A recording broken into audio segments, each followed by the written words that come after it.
రేవంత్ రెడ్డి ఆదేశం. ఉమ్మడి జిల్లాకు స్కిల్ వర్సిటీ, టీచర్ల ప్రమోషన్లు, ట్రాన్స్ఫర్లపై ఫోకస్. మన ఊరు మనబడి ఖర్చులపై సమగ్ర విచారణ. స్టూడెంట్లు లేరనే నెపంతో మూసేసిన స్కూళ్లు తిరిగి ఓపెన్. ప్రైవేట్ వర్సిటీలో ఎస్సీ ఎస్టీ రిజర్వేషన్లకు చట్టం తెస్తామని ప్రకటన. ఇండ్లకిచ్చిన భూముల్లో ఆ వర్సిటీలకు పర్మిషన్ లేదనే ఫైర్. ఎంక్వైరీ జరిపి రిపోర్ట్ అందజేయాలని ఆర్డర్. నిరుద్యోగ సోదరులారా, ఇప్పుడు డీడీలు చేసి అన్నా ఉద్యోగం అని చెప్పి మీరేదైతే మా ఆఫీసుల చుట్టూ, కాంగ్రెస్ పార్టీ ఆఫీసుల చుట్టూ, నాయకుల చుట్టూ తిరిగిరో, ఇగో మీ కళ నెరవేర్చే దిశగా మెగా డిఎస్సికి తయారైతా ఉంది రాష్ట్ర ప్రభుత్వం. మెగా డిఎస్సికి ఏర్పాట్లు చేయండి అని చెప్పి ముఖ్యమంత్రి గారు ఆదేశాలు జారీ చేసాడు అధికారులకు. ఇక ఉమ్మడి జిల్లాకు స్కిల్ వర్సిటీ, ఉమ్మడి జిల్లాకు స్కిల్ డెవలప్మెంట్ యూనివర్సిటీ. నిజంగానే మొన్న చెప్పిన కదా, కొంతమందికి స్కిల్స్ లేక ఉద్యోగాల విషయంలో, నేను ఎవరెవరి దగ్గర ఉద్యోగాలు ఉన్నాయని చెప్పని అడిగితే కొంతమంది ఉద్యోగాలు మా దగ్గర ఉన్నాయని చెప్పారు. దానికి సంబంధించిన వివరాలు కూడా మీకు వీలైతే సుదర్శన్ మీకు సపరేట్ గా దానికో ఎపిసోడ్ పెట్టి అందించే ప్రయత్నం చేస్తాడు. ఇక ఉమ్మడి జిల్లాకు స్కిల్ వర్సిటీ, టీచర్ల ప్రమోషన్లు, ట్రాన్స్ఫర్లపై ఫోకస్. టీచర్ల ప్రమోషన్ల విషయంలో కేసీఆర్ ఏం చేసిన గతంలో పీఈటీలు పండిట్లు అప్గ్రేడైజేషన్ అని జీవో విడుదల చేసిన ఎమ్మెల్సీ ఎన్నికల ముంగట. ఎమ్మెల్సీ ఎన్నికలు అయిపోగానే జీవో కాగితం చింపేసిండు. సోడిగా ఇక ఇట్లుంటది కేసీఆర్ డ్రామా. ఇక్కడ ట్రాన్స్ఫర్లు, టీచర్ల ప్రమోషన్ల పైన ఫోకస్ పెట్టిండు రాష్ట్ర ముఖ్యమంత్రి రేవంత్ రెడ్డి గారు. కాబట్టి టీచర్లారా, అలాగే నిరుద్యోగ యువకులారా, మన బడి కలకల్లాడబోతా ఉంది. మన బడి మళ్ళీ సర్కార్ బడి కలకల్లాడబోతా ఉంది. మన ఊరు మనబడి ఖర్చులపై సమగ్ర. మన ఊరు మనబడి పైసలు ఎక్కడి? కేంద్ర ప్రభుత్వం ఇచ్చింది 7,200 కోట్లు.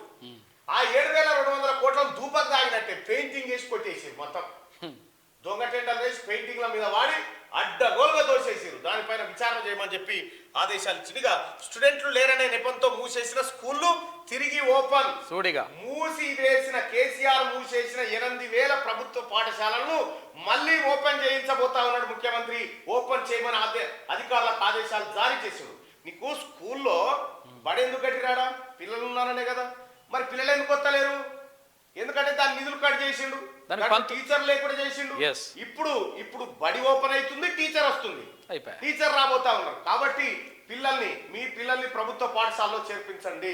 ప్రభుత్వ పాఠశాలలో చేర్పించి ప్రభుత్వ పాఠశాలను విద్యను బలోపేతం చేయాల్సిన బాధ్యత ప్రజలుగా మన మీద కూడా ఉంది. 8,000 స్కూళ్ళు ఒకేసారి ఓపెన్ చేస్తా ఉంటే 8,000 స్కూళ్ళు మన ప్రతి గ్రామ పంచాయతీకి స్కూల్ ఉండాలని చెప్తా ఉన్నాడు ముఖ్యమంత్రి. ప్రతి గ్రామ పంచాయతీకి బెల్ట్ షాపు, బార్ షాప్ కాదు, స్కూల్ ఉండాలని చెప్తా ఉన్నాడు. స్టూడెంట్లు లేరనే నెపంతో మూసివేసిన స్కూళ్లు తిరిగి ఓపెన్ చేయాలని, ప్రైవేట్ వర్సిటీలో ఎస్సీ ఎస్టీ రిజర్వేషన్లకు చట్టం తెస్తామని ప్రకటన.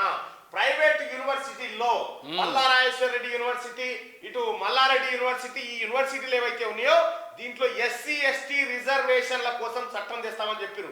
గౌరవ ముఖ్యమంత్రి గారు బీసీల కోసం కూడా చట్టంలో చేర్చాలి. బీసీలకు కూడా ప్రైవేట్ యూనివర్సిటీలో, ప్రైవేట్ సంస్థల్లో రిజర్వేషన్లు కల్పించాలని చెప్పి మీకు రిక్వెస్ట్ చేస్తా ఉన్నాం.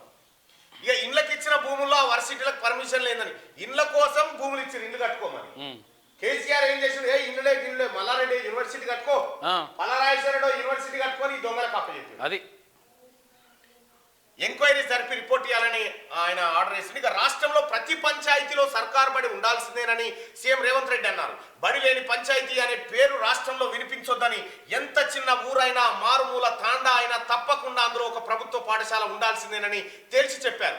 ఏ ఒక్క స్టూడెంట్ కూడా చదువు కోసం ఇతర ఊర్లకు, పట్టణాలకు పోయే పరిస్థితి రావద్దని, స్థానికంగానే సౌకర్యాలు కల్పించాలన్నారు. స్టూడెంట్లు లేరనే నెపంతో మూసివేసిన అన్ని స్కూళ్లను తిరిగి తెరిపించాలని అధికారులను సీఎం ఆదేశించారు. ఎంతమంది పిల్లలున్నా గవర్నమెంట్ స్కూళ్లను నడపాల్సిందేనని ఆయన స్పష్టం చేశారు. ఇది కమిట్మెంట్.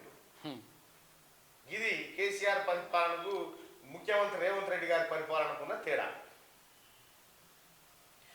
పెన్షన్లు, రైతు భరోసాకు పాత లబ్ధిదారులు మళ్ళీ అప్లై చేసుకోవద్దు. పాత వాళ్ళు ఎవరైతే పెన్షన్లు వస్తున్నాయో మీరేం అప్లై చేయాల్సిన పని లేదు, మీకు వస్తాయి. కొత్త వాళ్ళకు మాత్రమే అప్లికేషన్లు, కొత్త వాళ్ళు మాత్రమే చేసుకోవాలి. దరఖాస్తులను అమ్మితే కఠిన చర్యలు, దరఖాస్తు పారాలు ఇవ్వడానికి అమ్మితే కఠిన చర్యలు తీసుకోండి అని చెప్పి ముఖ్యమంత్రి ఆదేశాలు జారీ చేసిండు. దరఖాస్తు పారం 20 రూపాయలు, 30 రూపాయలు అని ఇవ్వడానికి అమ్మితే అందులో చర్యలు తీసుకోవాలని చెప్పాడు. 50 ఐటీఐలో టాటా ట్రైనింగ్ రాష్ట్ర ప్రభుత్వంతో ఒప్పందం కోసం ముందుకొచ్చిన సంస్థ చదువు పూర్తవగానే ఉద్యోగం వచ్చేలా శిక్షణ ఇవ్వాలన్న సీఎం.